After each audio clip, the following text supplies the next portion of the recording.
Ashama kuni kilaasii barumsa Amazon Associate irratti akkaataa Amazon Associate fi irratti affiliate marketii banattanii akkamiin qarshii akka hojjechuu dandeettan kan isinii barsiisnudha. Jalqabarraa kaasee haga dhumaatti koorsii kanarraa waa guddaa argattu. Kanaaf barumsa kana kallattiidhaan baradhaa jenna. Gara barumsa keenyaatti seenu kennan duraan barsiisaa keessan Hasen jedhama. Kan gara barumsaatti wayitiiteen jalqabarratti wanni nuti goonu Google bira deemnee haala nuti arginu Amazon Associate jechuun search goona. Ka jalqabaati Amazon Associate ka jedhu keessaa Central tuqi. Amazon Associate Central ka jedhu tuyina jechuudha. Linkii gubbaarratti argannu jechuudha. Isa kana wayitii tuyinu kallattiidhaan gara fuula kanaa nu dabarsaa. Fuulli kun waa'ee websaayitii Amazon isinitti himaa pirogiraamii yookaan immoo sagantaa kanaa sirriitti isinitti hima. Kanarratti maal goonaa nuti kallattiidhaan deemuudhaan sign up ka jettu tana yeeloodhaan ka jirtu amma ka tuqee tana isii tuquudhaan gara sign up goona jechuudha. Achi keessa waan nuuf fidu jira maqaa guunnaa waa hedduu guutama jechuudha. As keessatti haala kafaltiilee isinii barreesseera kanneen dubbisuu hin dagatina.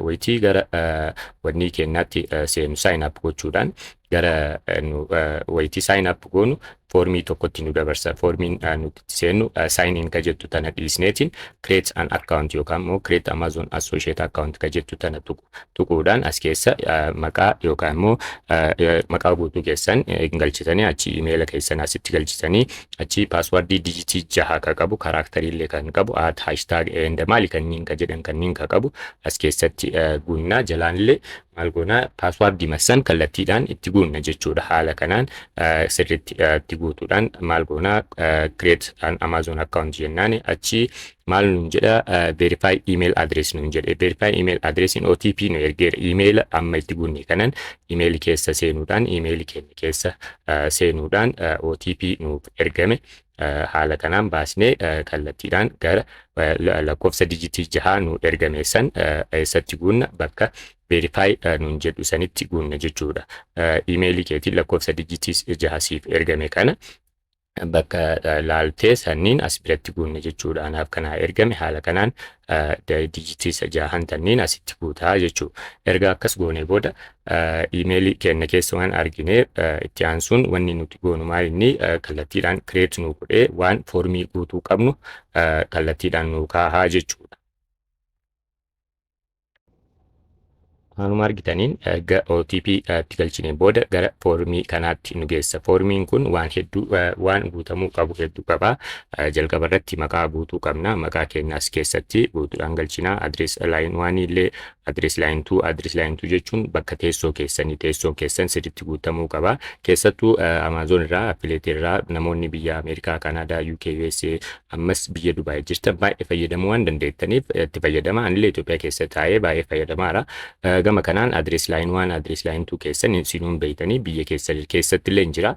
Kanammoo yoo feetan karaa wanni irraa argachuu hin dandeettanii addressa keessan Google Map irraa buusuudhaan galchuu hin dandeettanii kana sirriitti erga guunne booda saanduqa gaafii ka jettu san guutumatti tuyine jechuu as keessa addressiin guutuun guutamuu qaba. Address line 2 guunne iyyuu saniif gara duubana deebisee akkuma argartan achi erga deebine booda create wayitii jennuun gara wanni tokkotti nu geessa. As keessa wanni nuti galchinu maalinni websaayitii bananne liinkii as keessatti galchinaaf jechuu. Websaayitii akkaataa itti banamu immoo kilaasii biraatiin isin agarsiisa. So as keessa wanni galchuudhaa qabnu wanni hubachuu qabdan maalinni websaayitii banattan liinkii isaa https jettanii domain name isaa asitti galchitan jechuudha. Then wanni nuti gootan next ka jettu tana tuquun achi next goona. Yoo applicationii qabaattan immoo appillee guutuu hin dandeettanii anaaf appiin barbaadu. So as keessa no ka jedhutu qabeekaa no ka jettudha. Amma wanni asitti isin gaafataa jiru maalinni websaayitiin keessan ijoollee waggaa 13 gadi jiraniif hin ta'u moo hin ta'an.